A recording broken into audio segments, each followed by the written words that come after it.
Hello everyone आमे cell biology पढ़ुଥିଲେ cell biology रे हमें सेल का कहा जाए देखिथिले सेल रो डेफिनेशन देखिथिले आ प्रोकार्योटिक सेल विषय रे हमें पढ़िथिले ठीक अछि।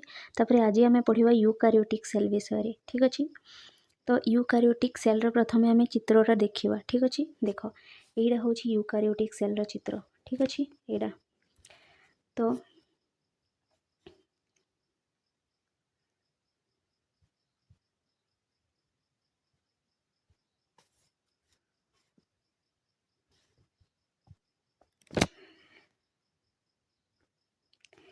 एठी कौन देखा पाउछ देख आमे गोटे गोटे स्ट्रक्चर को देखा देख यूकार्योटिक सेल रो बाहर गोटे बाउंड्री अच्छी देख बा गोटे लेयर अच्छी ठीक अच्छे ए पूराटा ठीक अच्छे ताकू कौन कह जाए ताकू कह जाए प्लाज्मा मेम्ब्रेन कौन कह जाए प्लाज्मा मेम्ब्रेन बा आमे कहि परिबा सेल मेम्ब्रेन बुझीला प्लाज्मा मेम्ब्रेन बा कौन कहि परिबा सेल मेम्ब्रेन बोली कहि परिबा।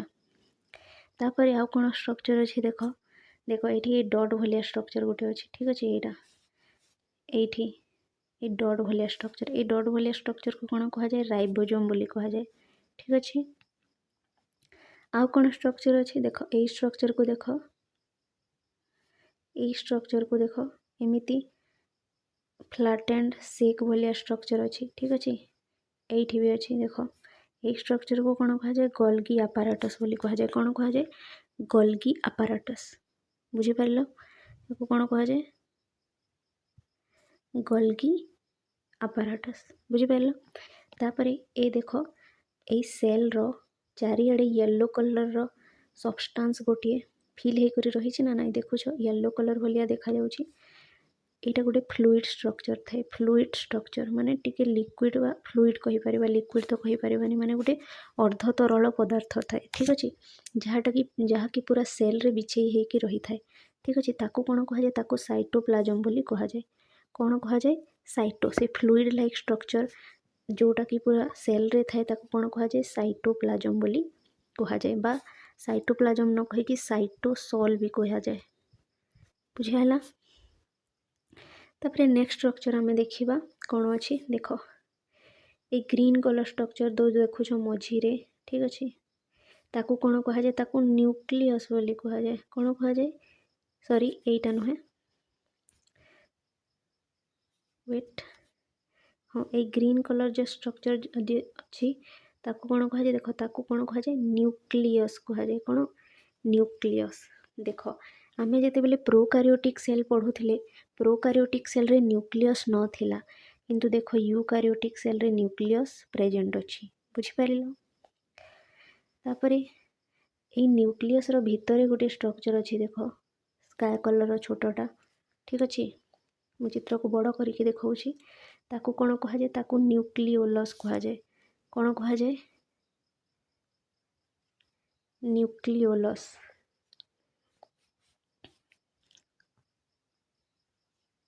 वेट देख ये जो भितर स्ट्रक्चर अच्छी ताकू कौन कहा जाए न्यूक्लियोलस कहा जाए बुझिपारल बा आमे ओडिया रे न्यूक्लियस को न्यष्टि बोली कहि थाउ ठीक अच्छे आ न्यूक्लियस को न्यष्टि बोली कहि थाउ। तापर नेक्स्ट स्ट्रक्चर कौन अच्छी देखिबा देख ए स्ट्रक्चर को देख ठीक अच्छे एटा है माइटोकॉन्ड्रिया माइटोकॉन्ड्रिया एटा होची गोटे सेल ऑर्गेनेलिस जोटा कि प्रोकार्योटिक सेल रे नथिला किंतु देख यूकार्योटिक सेल रे माइटोकॉन्ड्रिया अच्छी ठीक अच्छे। यूकार्योटिक सेल रे आउ कौन स्ट्रक्चर अच्छी देख ए स्ट्रक्चर टा को देख या को कहा जाए लाइसोसोम बुझिपारिल एटा भी प्रोकार्योटिक सेल रे नथिला किंतु यूकार्योटिक सेल रे लाइसोसोम अच्छी। आउ कौन अच्छी देख ए नेटवर्क भाया स्ट्रक्चर को देख एठी भी अच्छी और एठी भी अच्छी ठीक अच्छे एटा एटा ए नेटवर्क भाया जो स्ट्रक्चर अच्छी एटा ठीक अच्छे ये नेटवर्क भाया स्ट्रक्चर को कहा जाए एंडोप्लाज्मिक रेटिकुलम कौन कहा जाए एंडोप्लाज्मिक रेटिकुलम ठीक अच्छे देख एटा है एंडोप्लाज्मिक रेटिकुलम। तापर आ गोटे ये स्ट्रक्चर अच्छी देख या को कहगला कौन वैक्यूल कौन कहगला वैक्यूल बोलिकी କୁହାଗଲା। ଠିକ୍ ଅଛି। ତ ଏଇଟା ହେଉଛି ୟୁକାରିଓଟିକ୍ ସେଲ୍ର ଷ୍ଟ୍ରକ୍ଚରଟା। ଠିକ୍ ଅଛି। ତ ଯାହା ବି ଅର୍ଗାନେଲିସ୍ ଅଛି ତାକୁ ଆମେ ଡିଟେଲରେ ପଢ଼ିବା। ଠିକ୍ ଅଛି। ତ ଚାଲ ପଢ଼ିବା ୟାକୁ ଆମେ। ଏଇଟା ହେଲା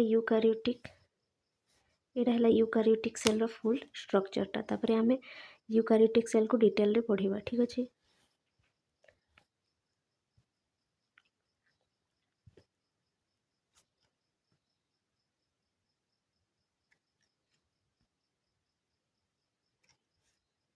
ୟୁକାରିଓଟିକ୍ ସେଲ୍ ବିଷୟରେ ଲେଖା ହେଇଛି। କ'ଣ ଲେଖା ହେଇଛି? Eukaryotic cell. The name eukaryote comes from Greek. ମାନେ ଏଇ ଯେଉଁ ୟୁକାରିଓଟ୍ ନାଁଟା ଅଛି ତାହା ଗ୍ରୀକ୍ ଲାଙ୍ଗୁଏଜରୁ ଆସିଛି। ଠିକ୍ ଅଛି। ଗ୍ରୀକ୍ ଭାଷାରୁ ଆସିଛି। ଯେଉଁ ଭାଷାରେ ୟୁ ମିନ୍ସ ହେଉଛି ଟ୍ରୁ। ୟୁର ମାନେ କ'ଣ? ଟ୍ରୁ ହେଲା। ଆଉ କାରିଅନ୍ ମାନେ ହେଉଛି ନ୍ୟୁକ୍ଲିୟସ୍। କାରିଅନ୍ means nucleus. ତ କ'ଣ ବୁଝିଛ? ୟୁ ମାନେ ଟ୍ରୁ ଆଉ କାରିଅନ୍ ମାନେ ନ୍ୟୁକ୍ଲିୟସ୍। ମାନେ ୟୁକାରିଓଟିକ୍ ସେଲ୍ରେ ଗୋଟେ ଟ୍ରୁ ନ୍ୟୁକ୍ଲିୟସ୍ ପ୍ରେଜେଣ୍ଟ ଅଛି, ଯେଉଁଟାକି ପ୍ରୋକାରିଓଟିକ୍ ସେଲ୍ରେ ପ୍ରେଜେଣ୍ଟ ନଥିଲା। ବୁଝିପାରିଲ? ତ ଆମେ କ'ଣ ଦେଖିଲେ? ୟୁକାରିଓଟିକ୍ ସେଲ୍ରେ ଗୋଟିଏ ନ୍ୟୁକ୍ଲିୟସ୍ ପ୍ରେଜେଣ୍ଟ ଅଛି। ଠିକ୍ ଅଛି। ତାପରେ ନେକ୍ସଟ ପଏଣ୍ଟ ଦେଖିବା। ନେକ୍ସଟ ପଏଣ୍ଟ କ'ଣ ଅଛି ଦେଖ। The eukaryotic cell is much more complex. The eukaryotic cell is much more complex. eukaryotic cellଟା କିପରି? ବହୁତ କମ୍ପ୍ଲେକ୍ସ। ଠିକ୍ ଅଛି। କମ୍ପ୍ଲେକ୍ସ ମାନେ କ'ଣ? ଜଟିଳ। ଦେଖିଲ ପ୍ରୋକାରିଓଟିକ୍ ସେଲ୍ଟା ବହୁତ ସିମ୍ପଲ୍ ଥିଲା, ସେଥିରେ ବେଶୀ କିଛି ଅର୍ଗାନେଲିସ୍ ନଥିଲେ, କିନ୍ତୁ ୟୁକାରିଓଟିକ୍ ସେଲ୍ରେ ବହୁତ ଗୁଡ଼ିଏ ଅର୍ଗାନେଲିସ୍ ଅଛନ୍ତି, ଯାହାକି ଗୋଟେ କମ୍ପ୍ଲେକ୍ସ ଷ୍ଟ୍ରକ୍ଚର ବା ଜଟିଳ ଷ୍ଟ୍ରକ୍ଚର। ବୁଝିହେଲା? and it contains many membrane bound organelles. ଆଉ ୟୁକାରିଓଟିକ୍ ସେଲ୍ରେ ଅନେକ ଗୁଡ଼ିଏ କ'ଣ ଅଛି? Membrane bound organelles. କ'ଣ? Membrane bound organelles. Membrane bound organelles କାହିଁକି କୁହାଯାଏ? ସେଇ ଅର୍ଗାନେଲିସ୍ର ଚାରିପଟେ ଗୋଟେ କ'ଣ ଥାଏ? ମେମ୍ବ୍ରେନ୍ ଥାଏ ବା କଭରିଂ ଥାଏ। ବୁଝିପାରିଲ? ସେଥିପାଇଁ କୁହାଯାଏ membrane bound organelles. To perform specific function. ମାନେ କ'ଣ? ଯେଉଁ ମେମ୍ବ୍ରେନ୍ ବାଉଣ୍ଡ ଅର୍ଗାନେଲିସ୍ ଗୁଡ଼ା ଥାଏ ସେମାନଙ୍କର ଗୋଟେ ସ୍ପେସିଫିକ୍ କ'ଣ ଥାଏ? ଫଙ୍କସନ୍ ଥାଏ। ମାନେ ତାଙ୍କର ଗୋଟେ ସ୍ପେସିଫିକ୍ କାର୍ଯ୍ୟ ଥିବ। ଠିକ୍ ଅଛି। ଯେମିତିକି ତୁମ ଘରେ ଅନେକ ଗୁଡ଼ିଏ ମେସିନ୍ ଥିବ। ଠିକ୍ ଅଛି। ପଙ୍ଖା ଗୋଟେ ଥିବ, କିମ୍ବା ଟିଭି ଗୋଟେ ଥିବ। ଠିକ୍ ଅଛି। କିମ୍ବା ଗୋଟେ ମିକ୍ସର ଗ୍ରାଇଣ୍ଡର ଥିବ। ସମସ୍ତଙ୍କର ଅଲଗା ଅଲଗା କାର୍ଯ୍ୟ ଅଛି ନା ନାହିଁ? କିମ୍ବା ତୁମ ଘରେ ଯେଉଁ ଲୋକମାନେ ଅଛନ୍ତି ସମସ୍ତଙ୍କର ଅଲଗା ଅଲଗା କାର୍ଯ୍ୟ। ତୁମ ମା ଘରର କିଛି କାର୍ଯ୍ୟ କରୁଥିବେ, ତୁମ ବାପା ଘରର କିଛି କାର୍ଯ୍ୟ କରୁଥିବେ। ଠିକ୍ ଅଛି। ତ ଯେମିତି ଅଲଗା ଅଲଗା ଘରେ ଅଲଗା ଅଲଗା ଲୋକଙ୍କର ଅଲଗା ଅଲଗା କାର୍ଯ୍ୟ ଅଛି, ଠିକ୍ ସେହିପରି ଏଇ ଯେଉଁ ସେଲ୍ରେ ବିଭିନ୍ନ ପ୍ରକାର ମେମ୍ବ୍ରେନ୍ ବାଉଣ୍ଡ ଅର୍ଗାନେଲିସ୍ ଥାଆନ୍ତି, ସେମାନଙ୍କର ବିଭିନ୍ନ କାର୍ଯ୍ୟ ଅଛି। ମାନେ ସମସ୍ତଙ୍କୁ କାର୍ଯ୍ୟଟା ବାଣ୍ଟି ଦିଆଯାଇଛି। ମାନେ ମାଇଟ୍ରୋକଣ୍ଡ୍ରିଆର କାର୍ଯ୍ୟ ଅଲଗା ଥିବ, କ୍ଲୋରୋପ୍ଲାଷ୍ଟର କାର୍ଯ୍ୟ ଅଲଗା ଥିବ, ଏଣ୍ଡୋପ୍ଲାଜମିକ୍ ରେଟିକୁଲମର କାର୍ଯ୍ୟ ଅଲଗା ଥିବ। ବୁଝିହେଲା? ତ ସେଇଟା ହିଁ ଲେଖାଯାଇଛି କି ୟୁକାରିଓଟିକ୍ ସେଲ୍ଟା ହେଉଛି ବହୁତ କମ୍ପ୍ଲେକ୍ସ। ସେ ବହୁତ ଗୋଟିଏ କ'ଣ କଣ୍ଟେନ୍ କରିଥାଏ? ମେମ୍ବ୍ରେନ୍ ବାଉଣ୍ଡ ଅର୍ଗାନେଲିସ୍ ଥାଏ। ଆଉ ସେଇ ମେମ୍ବ୍ରେନ୍ ବାଉଣ୍ଡ ଅର୍ଗାନେଲିସ୍ ମାନଙ୍କର ସ୍ପେସିଫିକ୍ ଫଙ୍କସନ୍ ଥାଏ। ମାନେ ସମସ୍ତଙ୍କର ଅଲଗା ଅଲଗା କାର୍ଯ୍ୟ ଥାଏ। ବୁଝିପାରିଲ? ତାପରେ ଆମେ ନେକ୍ସଟ ପଏଣ୍ଟ ଦେଖିବା କ'ଣ ଅଛି।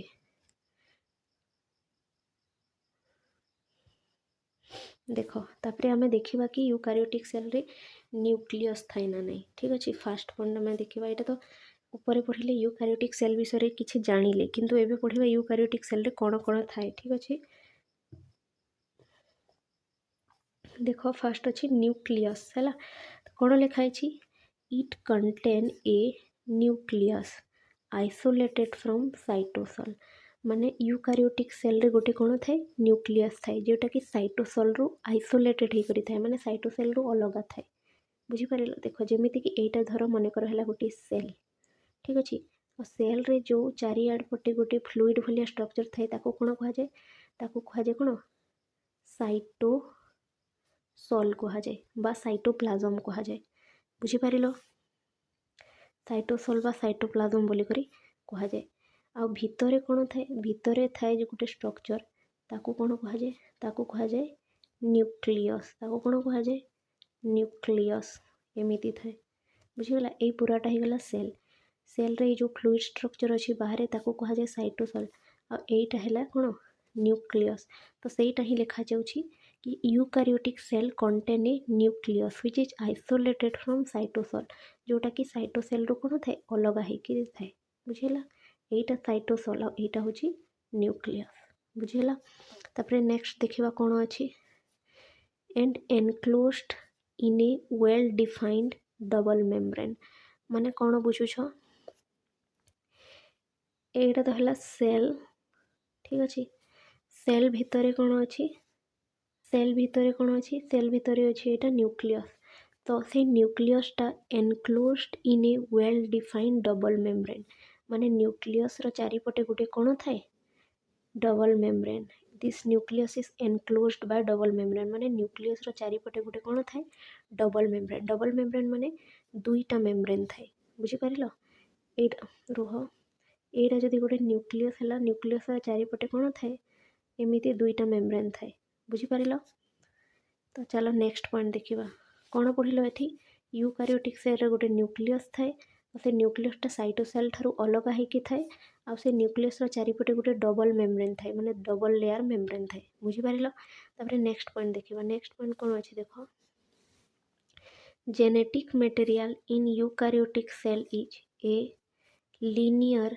Rather than circular DNA molecule माने यूकारियोटिक सेल रो जेनेटिक मटेरियलटा बुझी पारिलो बा डीएनएटा किपरि थाए लिनियर माने एमिति माने लंबा होकर थाए लिनियर थाए आमे कौन पढ़िले प्रोकारियोटिक सेल रो डीएनएटा किपरि थाए सर्कुलर डीएनए थाए माने बैक्टेरिया बा प्रोकारियोटिक सेल रो डीएनएटा सर्कुलर थाए किंतु यूकारियोटिक सेल रो डीएनए किपरि थाए लिनियर डीएनए थाए लिनियर एटा होछि लिनियर एमिति लंबा स्ट्रक्चर को कौन कहा जाए लिनियर बुझीगला लिनियर डीएनए थाए कहारो यूकारियोटिक सेल रो बुझीगला प्रोकारियोटिक सेल रो सर्कुलर डीएनए और यूकारियोटिक सेल रो कौन लिनियर डीएनए सेटा ही एठी लिखा हेछि बुझीगला तापर नेक्स्ट पॉइंट देखिबा कौन अछि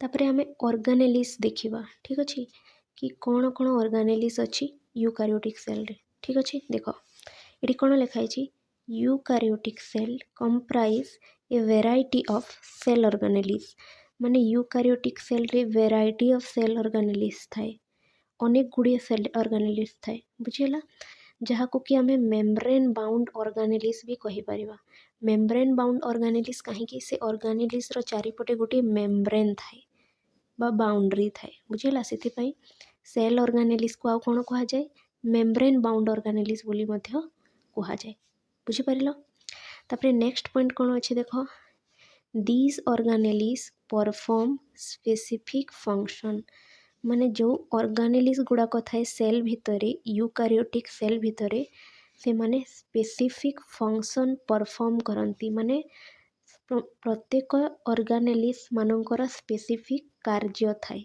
बुझीगला माने माइटोकॉन्ड्रिया अलग फंक्शन थिबो माइटोकॉन्ड्रिया गोटे अलग कार्य करुथबो एंडोप्लाज्मिक रेटिकुलम रो गोटे अलग कार्य करुथबो बुझीगला समस्ते अलग अलग कार्य करती तापर नेक्स्ट पॉइंट देखिबा कौन अछि कौन लिखा है देखो दीज ऑर्गेनेलिस आर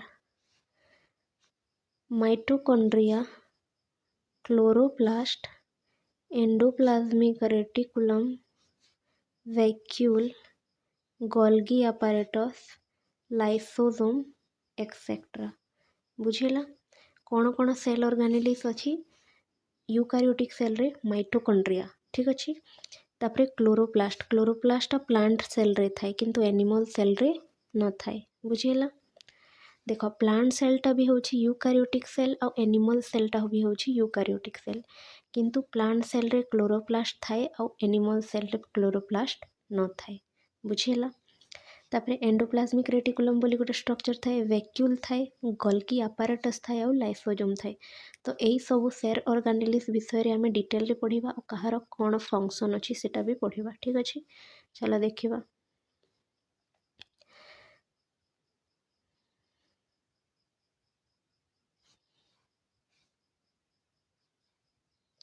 प्रथमे आसिला माइटोकॉन्ड्रिया। ठीक अच्छे, फर्स्ट कि आसिला माइटोकॉन्ड्रिया। तो देखिए माइटोकॉन्ड्रिया कौन। ये फास्ट पॉइंट कौन लिखाई देख, it is known as power house of the cell. माने माइटोकॉन्ड्रिया को कौन कहुए, power house of cell, as it involved in generation of ATP. कहीं ना माइटोकॉन्ड्रियाटा कौन जेनेरेट करे, एटीपी जेनेरेट करे। ठीक अच्छे, एटीपी कौन तुम्हें जानी थो, एटीपी हूँ एनर्जी करेन्सी। एटीपी हूँ कौन, एनर्जी करेन्सी। एटीपी को कह जाए एनर्जी करेन्सी, करेन्सी बा शक्ति मुद्रा। कहीं एनर्जी करेन्सी कह जाए एटीपी को, कहीं ना एटीपी हूँ शक्तिर उत्स बा एनर्जीर सोर्स। बुझीगला। आ से एटीपीटा कौटी प्रोड्यूस हुए, सेल रे गोटे माइटोकॉन्ड्रिया बोली ऑर्गानेलिज थाए। ठीक अच्छे, से ही ऑर्गानेलिज रे ए एटीपीटा बा एनर्जीर सोर्सटा प्रोड्यूस हुए। से माइटोकॉन्ड्रिया को कौन कह जाए, power house of the cell. बुझीगला। एटा तो समस्ते पढ़ी थो। जो एनर्जीटा आमर बॉडी को दरकार, ठीक अच्छे, से एनर्जीटा कौटी प्रोड्यूस हुए, माइटोकॉन्ड्रिया रे प्रोड्यूस हुए। से कौन कह जाए, पावर हाउस ऑफ सेल। तापर नेक्स्ट पॉइंट देखिबा कौन लिखा अच्छे देख,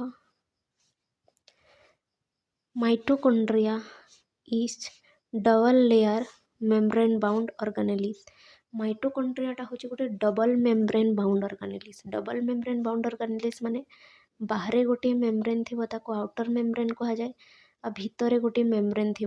ठीक अच्छे, भितरे गोटे मेम्ब्रेन थी, ताको कह जाए इनर मेम्ब्रेन बोली। बुझीगला। ये बाहरटा है आउटर मेम्ब्रेन, आ भितरटा है कौन, इनर मेम्ब्रेन। बुझीगला। तापरे कौन नेक्स्ट पॉइंट अच्छे देखिबा, एठी कौन लिखाई देख, आउटर मेम्ब्रेन इज स्मूथ। ये लिखा हवा कथा इच। ठीक अच्छे, outer membrane is smooth but inner membrane is folded to form cristae. माने कौन बुझुछ, जो आउटर मेम्ब्रेनटा थाए माइटोकॉन्ड्रिया सेटा स्मूथ थाए। ठीक अच्छे, बा प्लेन थाए, किंतु इनर मेम्ब्रेनटा कौन अच्छी देख, फोल्ड होकर अच्छी, एमती भीतर को पशिकी माने फोल्ड हो जाए। बुझीगला। फोल्ड हो जाए। एटा देख ए इनर मेम्ब्रेनटा भीतरटा आउ जो फोल्ड है से फोल्ड को कौन कह जाए, देख ये फोल्ड है, फोल्ड को कौन कह जाए, ये फोल्ड को कह जाए क्रिस्टाई। कौन कह जाए, क्रिस्टाई। बुझीगला। ये लिखाई देख क्रिस्टाई, एटा ही थिला। बुझीपार माने माइटोकॉन्ड्रिया दुईटी मेम्ब्रेन थाए, आउटर मेम्ब्रेनटा स्मूथ थाए। बुझीगला, किंतु इनर मेम्ब्रेनटा कौन थाए, इनर मेम्ब्रेनटा फोल्ड होकर थाए। नेक्स्ट पॉइंट कौन अच्छी देख, inner membrane is the place for anaerobic oxidation and electron transport chain. Etc माने हूँ इलेक्ट्रॉन ट्रांसपोर्ट चेन। तुम्हें पढ़ी थी, जदि भी पढ़ी न पर पढ़। ठीक अच्छे, तो इलेक्ट्रॉन ट्रांसपोर्ट चेन जो प्रक्रियाटा अच्छी, ठीक अच्छे, इलेक्ट्रॉन ट्रांसपोर्ट चेन गोटे प्रक्रिया होची जो थरे कि इलेक्ट्रॉन ट्रांसपोर्ट हुए गोटे जगार आ गोटे जगह को। आ से ट्रांसफर है परे से कौन बाहर, एनर्जी बाहर। बुझीगला। तो से इलेक्ट्रॉन ट्रांसपोर्ट चेनटा कौथी होता है, से इलेक्ट्रॉन ट्रांसपोर्ट चेनटा इनर मेम्ब्रेन रे होता है। कौटी होता है, माइटोकॉन्ड्रिया जो इनर मेम्ब्रेन बा भीतर मेम्ब्रेनटा थिला, एमिति थिला ना, एटा बाहर मेम्ब्रेन, एटा हूँ भीतर मेम्ब्रेन। तो ये जो भीतर मेम्ब्रेन अच्छी ना माइटोकॉन्ड्रिया से इलेक्ट्रॉन ट्रांसपोर्ट चेनटा हुए। आउ एनएरोबिक ऑक्सीडेशन भी एठी ही होता है। बुझीपार। आ ये इलेक्ट्रॉन ट्रांसपोर्ट चेन रु एनर्जी प्रोड्यूस हुए है। तापर नेक्स्ट पॉइंट देखा, नेक्स्ट पॉइंट कौन अच्छी देख, the space between outer membrane and inner membrane is called inter membrane space. माने आउटर मेम्ब्रेन आउ इनर मेम्ब्रेन रो मझीरे जो स्पेसटा थाए ताको इंटर मेम्ब्रेन स्पेस कह जाए। देख चित्र रे मु बताऊँ,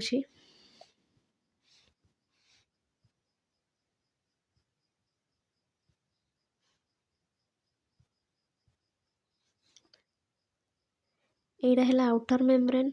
ठीक अच्छे, तापर भितरे अच्छे कौन, भितरे अच्छे इनर मेम्ब्रेन, एटा है इनर मेम्ब्रेन। तो आउटर मेम्ब्रेन और इनर मेम्ब्रेन रो मझीरे जो स्पेसटा अच्छे। बुझीगला।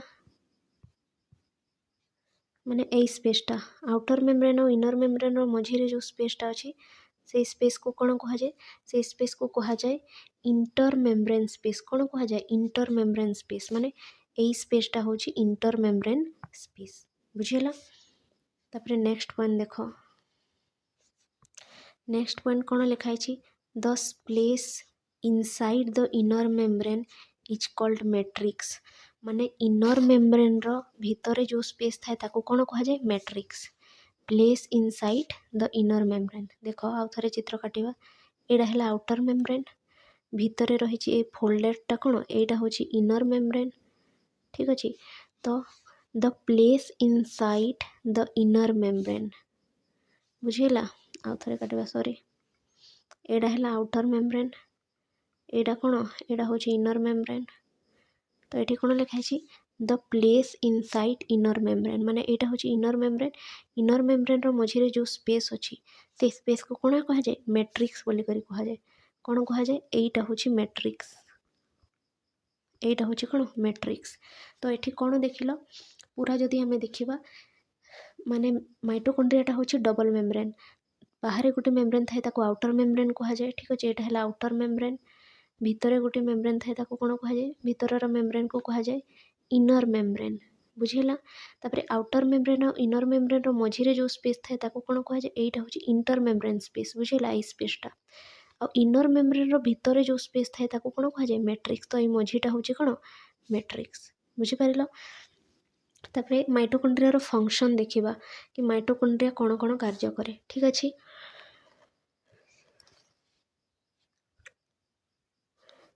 देख function of mitochondria fast function कौन प्रोडक्शन ऑफ एटीपी माने माइटोकॉन्ड्रिया एटीपी प्रोड्यूस करे बा एनर्जी प्रोड्यूस करे बुझीगला। एबे ऊपर पढ़िल सेकेंड फंक्शन कौन रोल इन एपोप्टोसिस रे माइटोकॉन्ड्रिया भूमिका माने एपोप्टोसिस रे माइटोकॉन्ड्रिया गोटे रोल प्ले करि थाए बुझीगला माने एपोप्टोसिस रे सहाय्य करि थाए। एपोप्टोसिस माने होची सेल डेथ देख आम शरीर में अनेक गुड़े सेल अच्छी मिलियंस ऑफ सेल्स अच्छी ठीक अच्छे मनीषर शरीर में तो जो सेल अच्छी सबू सेलटा सब बेले रुहेनी पुराणा सेल मानकर डेथ हुए ठीक अच्छे पुराणा सेल मानकर डेथ हुए और नुआ सेल सृष्टि हुए। तो जो पुराणा सेल मानकर डेथ हुए बा जो सेलटा डैमेज हो जाए तार डेथ हुए से डेथर प्रोसेस को कौन कह जाए एपोप्टोसिस कह जाए ठीक अच्छे से एपोप्टोसिस प्रोसेस रे माइटोकॉन्ड्रिया सहाय्य करिथाए ठीक अच्छे। तो ये दुईटा है mitochondria function production of ATP आउ रोल इन एपोप्टोसिस बुझीगला। तापर नेक्स्ट सेल ऑर्गेनेलिस कौन अच्छी आम देखा ठीक अच्छे।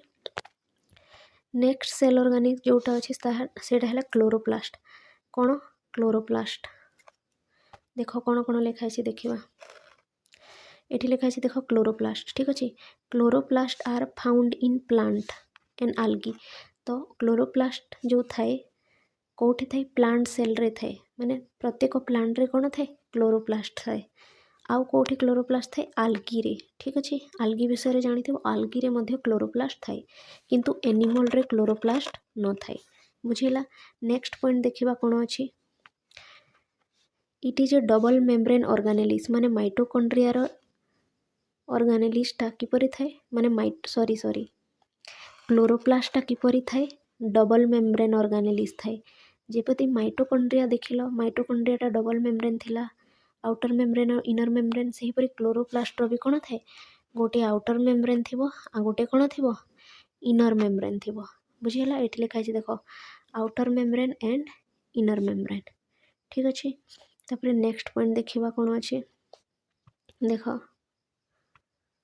नेक्स्ट पॉइंट कौन अच्छी the inner membrane of the chloroplast folds to form thylakoid माने जो क्लोरोप्लास्टर जो इनर मेम्ब्रेनटा थाए सेटा भी फोल्ड हो करि थाए ठीक अच्छे। मनकर यहाँ है क्लोरोप्लास्टर आउटर मेम्ब्रेन आ भितर क्लोरोप्लास्टर कौन थी इनर मेम्ब्रेन थी तो से इनर मेम्ब्रेनटा फोल्ड होगी गोटे स्ट्रक्चर फॉर्म करे ताकू एमिति ठीक अच्छे से स्ट्रक्चर को कौन कह जाए से स्ट्रक्चर को कह जाए थाइलाकॉइड कौन कह जाए से स्ट्रक्चर को थाइलाकॉइड कह जाए बुझीगला। जिते बेले क्लोरोप्लास्टर स्ट्रक्चर को डिटेल रे पढ़िबो सेटा पढ़िबो। तापर क्लोरोप्लास्टर फंक्शन कौन अच्छी देख photosynthesis takes place in thylakoid तो क्लोरोप्लास्ट रे कौन हुए फोटोसिंथेसिस हुए क्लोरोप्लास्ट कोठी क्लोरोप्लास्ट जो थाइलाकोइड थाए एबे पढ़िल से थाइलाकोइड रे फोटोसिंथेसिस होई थाए बुझिला। तो क्लोरोप्लास्ट फंक्शन कौन फोटोसिंथेसिस माने कौन आलोक श्लेषण प्रक्रिया माने जो प्रक्रिया रे कि गछ तार निज खाद्यटा निजे प्रस्तुति करे बा the process by which plant make their own food is called photosynthesis ठीक अच्छे। तो फंक्शन ऑफ क्लोरोप्लास्ट इज कौन फोटोसिंथेसिस। तापर नेक्स्ट ऑर्गन देखिबा कौन अच्छी वेट नेक्स्ट ऑर्गनटा हूँ एंडोप्लाज्मिक रेटिकुलम ठीक अच्छे। तो देख फास्ट पॉइंट कौन लिखाई ई आर एंडोप्लाज्मिक रेटिकुलम को सर्ट रे कौन कहुए ई आर ठीक अच्छे। E R is a network like structure network माने कौन जाल भलिया ठीक अच्छे।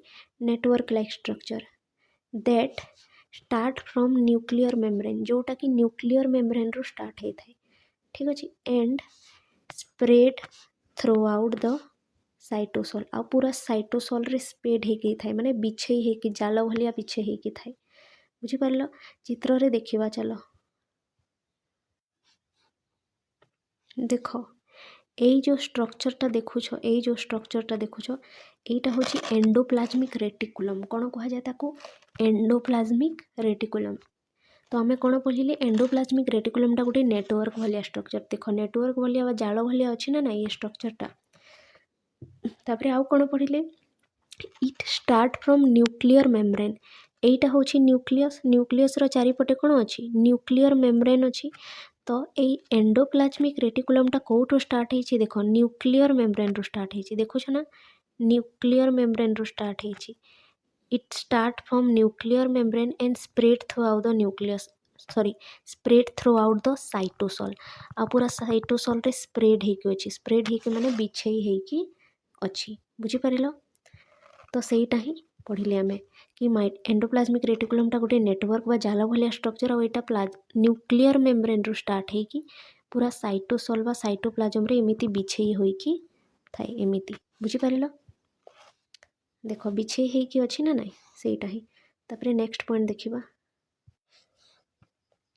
नेक्स्ट पॉइंट कौन अच्छी देख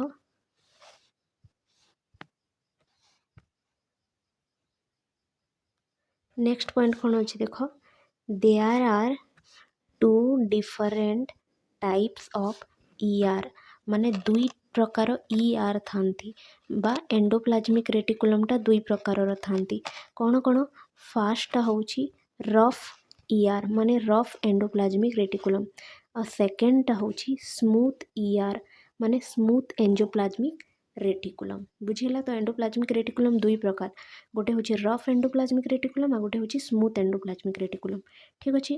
ताहले देखिबा रफ एंडोप्लाज्मिक रेटिकुलम क्या कहबा आ स्मूथ एंडोप्लाज्मिक रेटिकुलम क्या कहबा आमे देखिबा ठीक अच्छे।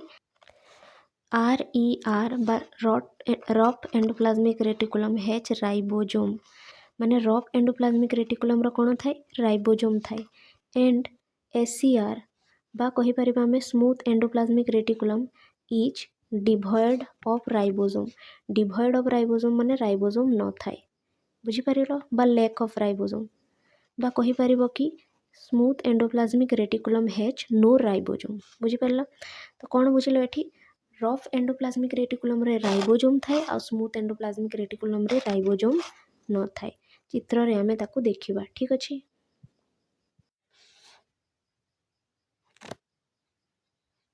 देख एठी एटा हूँ एंडोप्लाज्मिक रेटिकुलम रो स्ट्रक्चर। तो ये डॉट डॉट जो स्ट्रक्चर भलिया देखुछ एगुड़ा ये डॉट डॉट स्ट्रक्चर जो देखुछ एठी ठीक अच्छे सेटा कौन सेटा हूँ राइबोसोम ये डॉट भलिया स्ट्रक्चरटा कौन राइबोसोम। तो देख यही एंडोप्लाज्मिक रेटिकुलम रे डॉट भलिया स्ट्रक्चर अच्छी तो यहीटा को कहबा आमे रफ एंडोप्लाज्मिक रेटिकुलम कौन कहबा रफ एंडोप्लाज्मिक रेटिकुलम ठीक अच्छे। एटा को कौन कहबा रफ एंडोप्लाज्मिक रेटिकुलम किंतु एठी जो स्ट्रक्चरटा तुमे देखुछ एटा जो स्ट्रक्चर देखुछ वेट एठी जो स्ट्रक्चर देखुछ देख एठी राइबोसोम नहीं किंबा एठी भी जो स्ट्रक्चरटा देखुछ एठी राइबोसोम बा से डॉट भलिया स्ट्रक्चरटा नहीं।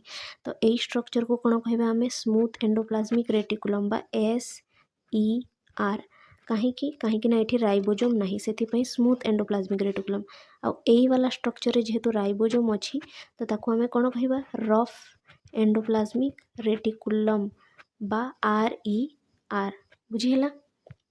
तापर नेक्स्ट पॉइंट देखा चलो नेक्स्ट पॉइंट कौन अच्छी देख RER इन्वॉल्व्स इन प्रोटीन सिंथेसिस RER माने कौन rough endoplasmic reticulum involve in protein synthesis माने रफ एंडोप्लाज्मिक रेटिकुलम कौन इन्वॉल्व होता है प्रोटीन सिंथेसिस माने प्रोटीन तैयारी करिवारे तुम बॉडी रे प्रोटीन अच्छी ना नहीं प्रोटीन अच्छी ठीक अच्छे तो से बॉडीटा प्रोटीन रे तैयारी होची ठीक अच्छे सॉरी से प्रोटीन टा बॉडी रे तैयारी होची तो जो प्रोटीन तैयारी हुए जो प्रोसेस रे ताको कौन कह जाए प्रोटीन सिंथेसिस ठीक अच्छे तो रफ एंडोप्लाज्मिक रेटिकुलम रे कौन होता है प्रोटीन सिंथेसिस होता है rough endoplasmic reticulum protein synthesis रे भाग नहीं थाए बुझेगा तार काम हूँ प्रोटीन सिंथेसिस तापर फंक्शन देखा कौन अच्छी ER रो ठीक अच्छे एंडोप्लाज्मिक रेटिकुलम रो फंक्शन कौन अच्छी देख ये फास्ट फंक्शन हूँ प्रोटीन सिंथेसिस जोटा कि तुम्हें देखिल ठीक अच्छे से प्रोटीन सिंथेसिस किए करे RER माने रफ एंडोप्लाज्मिक रेटिकुलम रो काम हूँ कौन प्रोटीन सिंथेसिस करवा बॉडी रे जो प्रोटीन सिंथेसिस होची तापर सेकेंड फंक्शन कौन लिपिड सिंथेसिस आम बॉडी रे लिपिड बा फैट भी अच्छी ठीक अच्छे तो से लिपिड बा फैट को किए सिंथेसिस कले स्मूथ एंडोप्लाज्मिक रेटिकुलम बा आमे कहि परिबा SER बुझीपार एंडोप्लाज्मिक रेटिकुलम रो फंक्शन हूँ protein synthesis and lipid synthesis तो RER रो काम हूँ प्रोटीन सिंथेसिस और SER रो काम हूँ कौन लिपिड सिंथेसिस देखिपार मु कही ना सबू जिते भी ऑर्गेनेलिज अच्छी समस्तंकर कार्य अलग अलग माइटोकॉन्ड्रिया कार्य देखिल कौन ATP सिंथेसिस क्लोरोप्लास्ट कार्य देखिल कौन थिला फोटोसिंथेसिस आउ एठी एंडोप्लाज्मिक रेटिकुलम रो कार्य देखिल कौन प्रोटीन सिंथेसिस बुझीपार तो अलग अलग ऑर्गेनेलिज मानकर अलग अलग फंक्शन अच्छी तापर चलो देखिए आम नेक्स्ट ऑर्गेनेलिज कौन अच्छी बुझेगा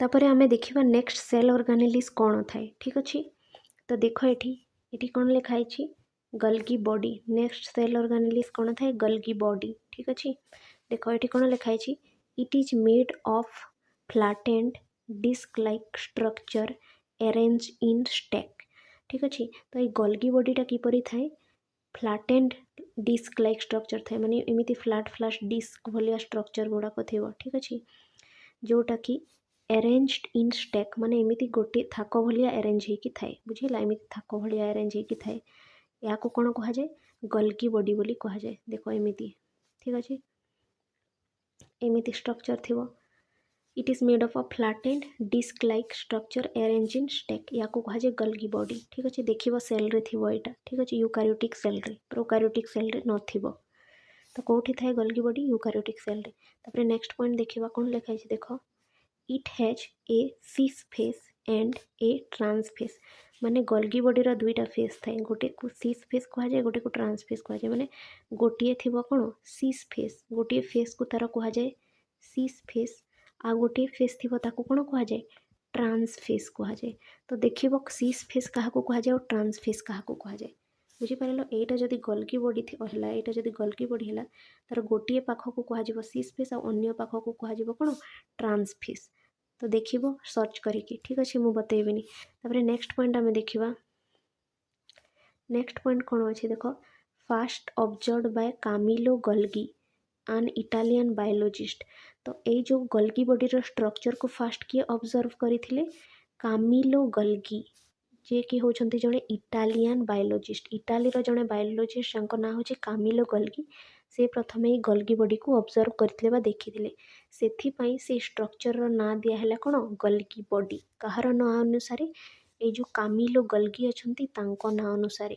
ठीक अच्छे से स्ट्रक्चर ना दिया कौन गल्गी बॉडी तापर नेक्स्ट देखा पॉइंट कौन अच्छी it is a membrane bound organelles यहाँ तो आम जाचे गल्गी बॉडीटा हूँ गोटे मेम्ब्रेन बाउंड ऑर्गेनेल्स माने तार चारिपटे गोटे कौन थाए मेम्ब्रेन बा लेयर बा कवरिंग गोटे थाए ठीक अच्छे तापर तार फंक्शन देखा चलो